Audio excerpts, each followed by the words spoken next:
From the Fox 25 studios in Oklahoma City, this is the Fox 25 Primetime News at 9.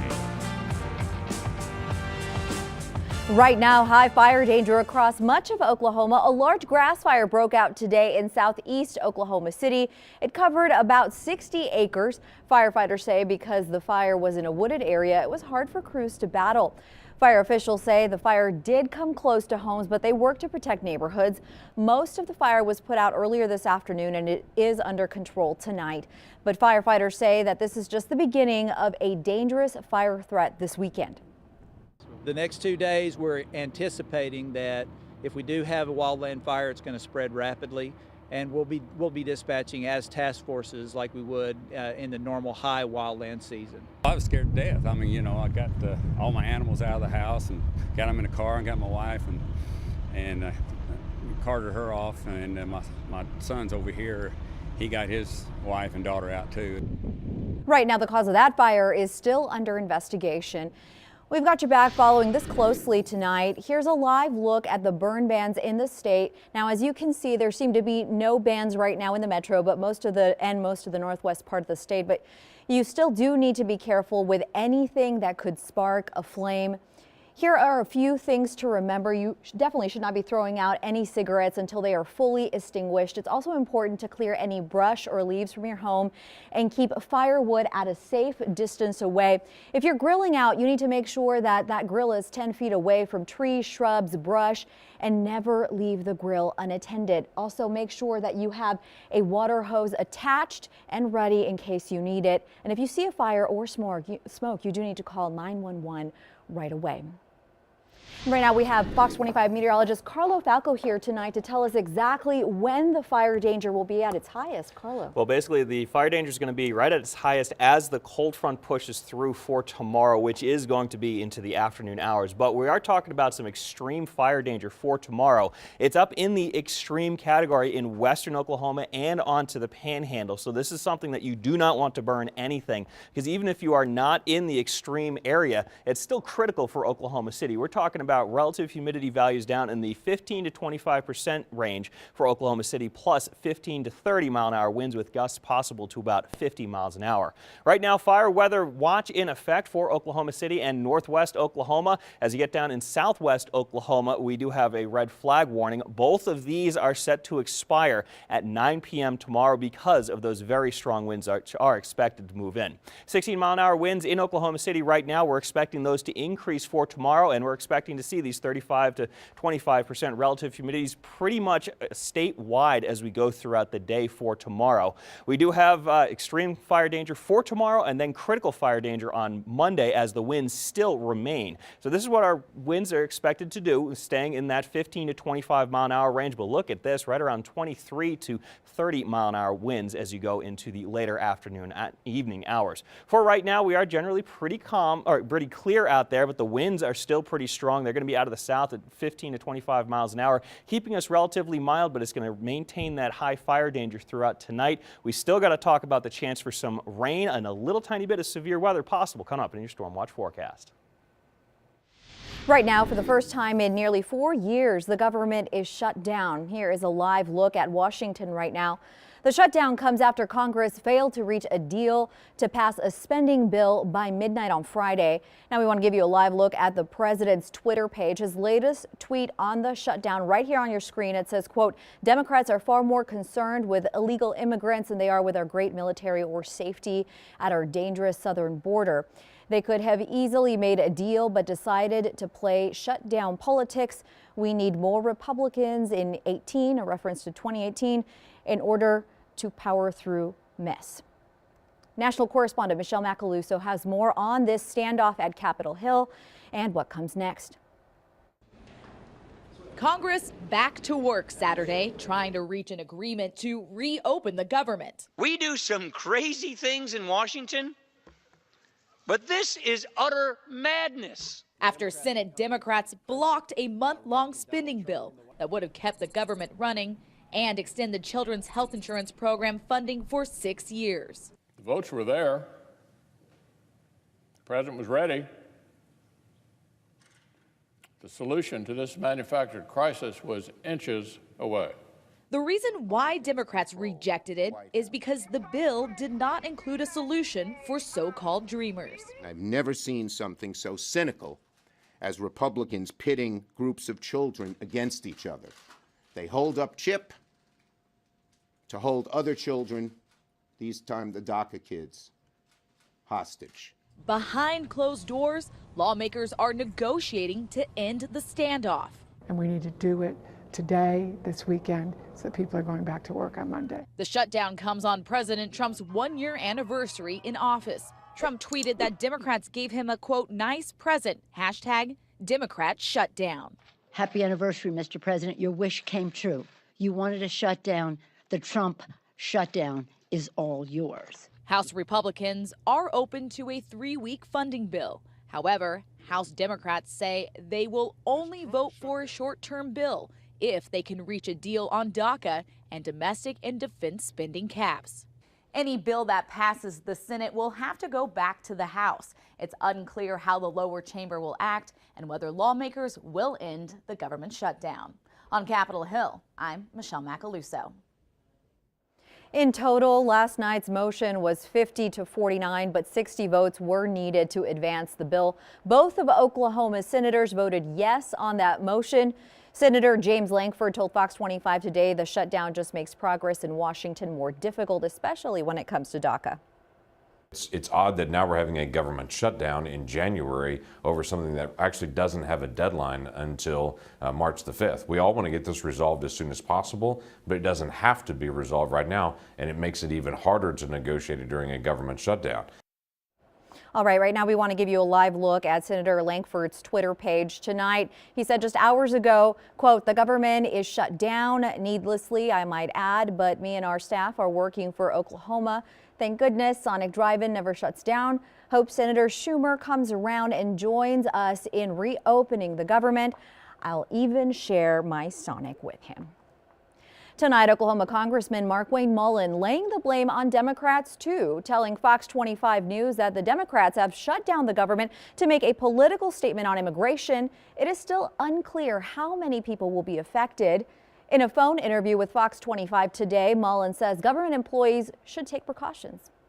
The most damaging thing that might take place is those that were expecting deposits into their bank accounts might need to put any automatic withdrawals on hold until the shutdown's over. In all the last 4 shutdowns, we've seen all federal employees, even the ones that were furloughed, we've seen all of them come back and get back pay on it.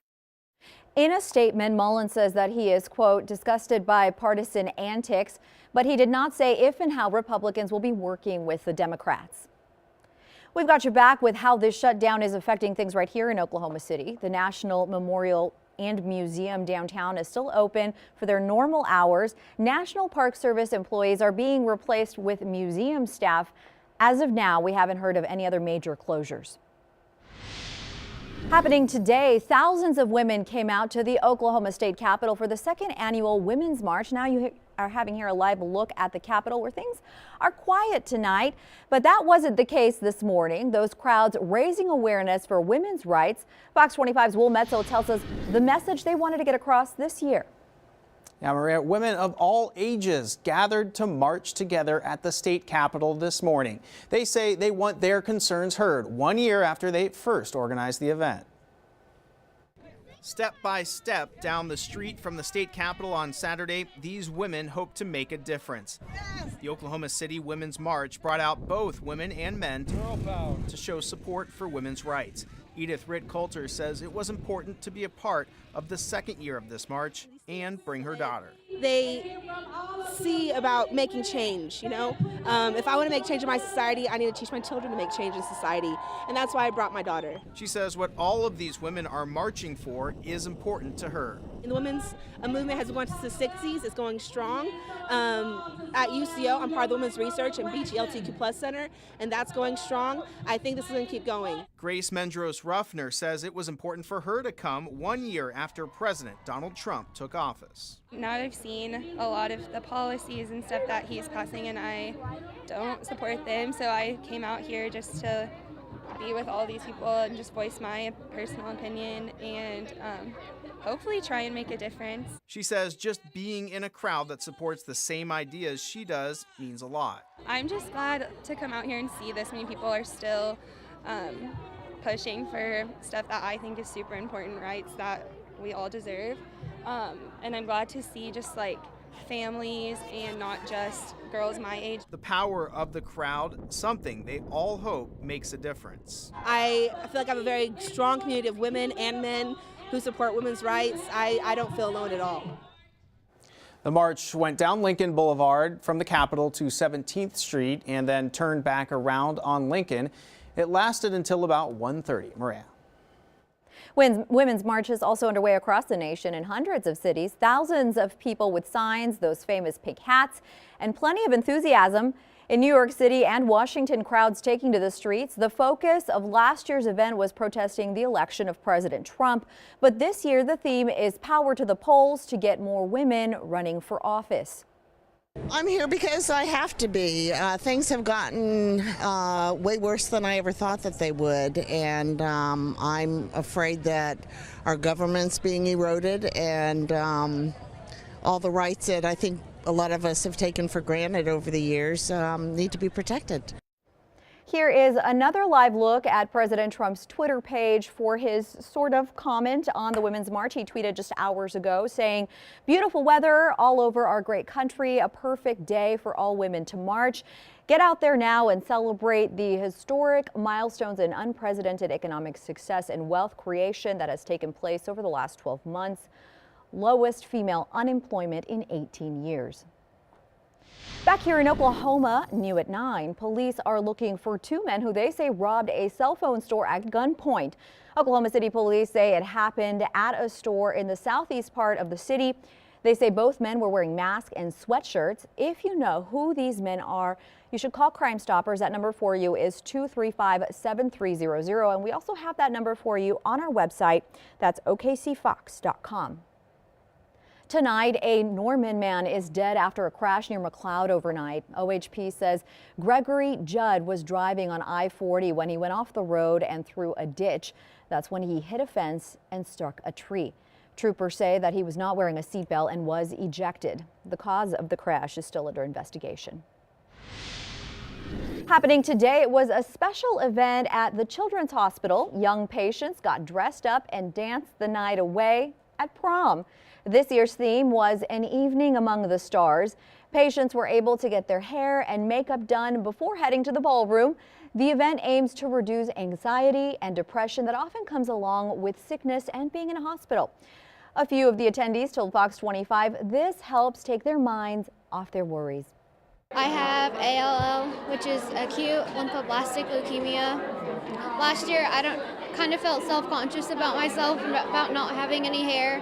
But then I saw other kids not having any hair, and so, like, I felt like I fit in because, I don't know, because we were all pretty much going through the same thing. I think it's better because it's in a hospital, because we have all our sickness, and sometimes when we have our sickness, a lot of girls, such as us, we don't feel pretty. And when we're in a hospital, we feel no different. Is that the big thing? Do you feel like a girl? To have fun and dress up with your friends and have a good time. This is the 5th year of the Junior League of Oklahoma City and the Children's Hospital have hosted this event. New details tonight about how protocol is changing after a false ballistic missile alert is sent out to Hawaiians. Coming up, what officials are doing right now to make sure this never happens again. An Oklahoma mayor now charged with felony counts of embezzlement and making or receiving kickbacks. The OSBI is handling the case against Patrick Kennedy of Oilton. Kennedy is accused of helping two public works employees spend $8,000 of Water Resource Authority loans, in which Kennedy received about $5,000 in kickbacks, and the two employees shared the remainder of the money. OSBI says the workers won't be charged because Kennedy coerced them to participate. Right now, police are looking for a man who stole $16,000 worth of cigarettes. It happened at the Rockwell Express in northwest Oklahoma City. Police say that he got into the business by cutting a hole in the ceiling. The man is also a suspect in two other burglaries. Now, if you know who this person is, call Crime Stoppers. That number for you, 235-7300. Now let's take you live to Puerto Rico tonight, where 50 OG&E line crew members arrived today to assist with efforts to restore power. This is in the city of Juan Sanchez right now. Currently, 40% of power customers have no electricity, nearly 4 months after Hurricane Maria ravaged the island. Oklahoma crews left from Will Rogers World Airport this morning, and they'll stay for 20 days. And then those crew members will be released, and another 50 OG&E crew members will arrive and work for another 20 days. Earlier this month, 50 OG&E vehicles were shipped to the island in preparation. In international news, a group of gunmen stormed the Intercontinental Hotel in Kabul. As many as 4 armed men attacked the Intercontinental Hotel in Kabul. Security forces at the hotel returned fire. Hostages were reportedly taken, but the hotel manager was able to escape unhurt. He said the attackers entered the hotel through the kitchen. The hotel is one of the few luxury hotels in Afghanistan's capital. On Sunday, an information technology conference was slated to take place. According to a government official, there were more than 100 IT engineers and managers at the hotel when the violence erupted. Earlier this week, the U.S. Embassy in Afghanistan issued a warning, telling U.S. citizens, quote, "We are aware that extremist groups may be planning an attack against hotels in Kabul." The Intercontinental in Kabul is not part of the hotel chain with the same name. The building, which is well fortified and located on a hilltop above the city, was last attacked by the Taliban in 2011. This latest incident took place despite an increase in security following a truck bombing last May outside the German embassy that claimed at least 150 lives. In Jerusalem, David Lee Miller, Fox News. New details for you tonight. Singer Tom Petty died of an accidental drug overdose of 7 different medications. The medical examiner says Petty had 4 types of opioids in his system, along with 2 sedatives and an antidepressant. Petty's family says that he had been touring with a fractured hip, and they believe that Petty overused the medication to deal with what they described as unbearable pain. New details tonight about how protocol is changing after a false ballistic alert is sent out in Hawaii. Almost 1 week later, Hawaiian lawmakers grilled the governor and emergency officials in the hearing on Friday. The emergency management director told lawmakers that they have installed a false alarm option and changed the drill procedure. Whenever these drills are done, there will be 2 people over the computer, or we will use a separate computer in order to do this events. Clearly, the 38 minutes to resend the second cell message was much too long. We definitely know that more work needs to be done in order to make sure that everyone, regardless of where they are, understands what action should be taken should an alert be sounded. Lawmakers also asked if the military should be responsible for these kinds of alerts, since they're the ones who detect incoming threats. But the governor argues the state should be in control of the alert system. Our normal high temperature today is right around 50 degrees. So when you see temperatures like this, how about that? Arnott topped out at 76, the Village 70 degrees, Oklahoma City got up to 69 degrees, but check out Guyman on the Panhandle, the winner, right at 80 degrees. For tonight, we're going to be very mild. Once again, 49 for your low temperature with high fire danger because very strong south winds, 15 to 25 miles an hour, are going to continue throughout tonight. This is what they're going to be doing for the next 12 hours or so, still staying right around 14, 15 miles an hour, but then once that sun comes up, the temperatures are going to rise and the winds are going to rise with it. So high temperatures for tomorrow, right into the mid-60s, cooler out to the west when that cold front gets in. And that cold front is going to bring a ton more wind and really drop the relative humidity. So mix that together, you get an extreme fire danger for western Oklahoma, central Oklahoma, seeing some critical fire danger because of those very strong winds. We also have to talk about that cold front pushing off to the east and getting into a little bit of moisture. There's a very low chance for some severe weather in eastern Oklahoma. And this is all because as that cold front pushes off to the east, it's going to fire off some showers and thunderstorms. Most of them are going to be off in towards Arkansas, but if you're getting up towards Tulsa, you might get a little tiny bit of rain out of this. We'll detail all this kind of stuff and time it out coming up in your Storm Watch forecast. Is hot yoga really worth all that sweaty effort? Coming up, we've got your back with new research about if there are actually benefits to working out in those 100-degree rooms.